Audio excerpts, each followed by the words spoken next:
বাংলাদেশ ফুটবলে বড় ধাক্কা।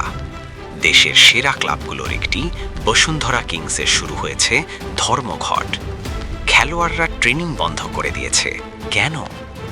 আসসালামু আলাইকুম, আপনি দেখছেন খেলা নিউজ বাংলা। আজকের ভিডিওতে আমরা কথা বলবো বসুন্ধরা কিংসের ভেতরের চাঞ্চল্যকর পরিস্থিতি নিয়ে, যেখানে বেতন বকেয়া, প্রতিশ্রুতি ভঙ্গ আর ফুটবলারদের ক্ষোভ এখন প্রকাশ্যে। গত 2 দিন ধরে বসুন্ধরা কিংসের ফুটবলাররা ট্রেনিং বর্জন করেছেন। কারণ একটাই, বেতন বকেয়া। খেলোয়াড়দের অভিযোগ, তাদের বারবার আশ্বাস দেওয়া হলেও এখনো পুরো টাকা পরিশোধ করা হয়নি। একজন খেলোয়াড় নাম প্রকাশ না করার শর্তে বলেছেন, আমরা পেশাদার, কিন্তু আমাদের প্রাপ্য না পেলে মাঠে খেলার ইচ্ছে থাকে না। মজার ব্যাপার হলো, এই ক্লাবটাই বাংলাদেশ ফুটবলে সবচেয়ে সফল ক্লাবগুলোর একটি। লিগ জেতা, ডমিনেশন, সবকিছুতেই তারা এগিয়ে।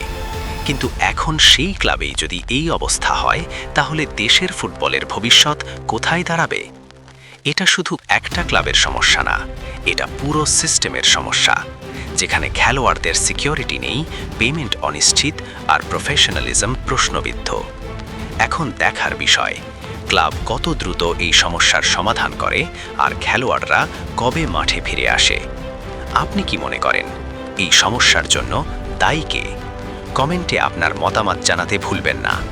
ভিডিও ভালো লাগলে লাইক, শেয়ার আর সাবস্ক্রাইব করে পাশে থাকুন।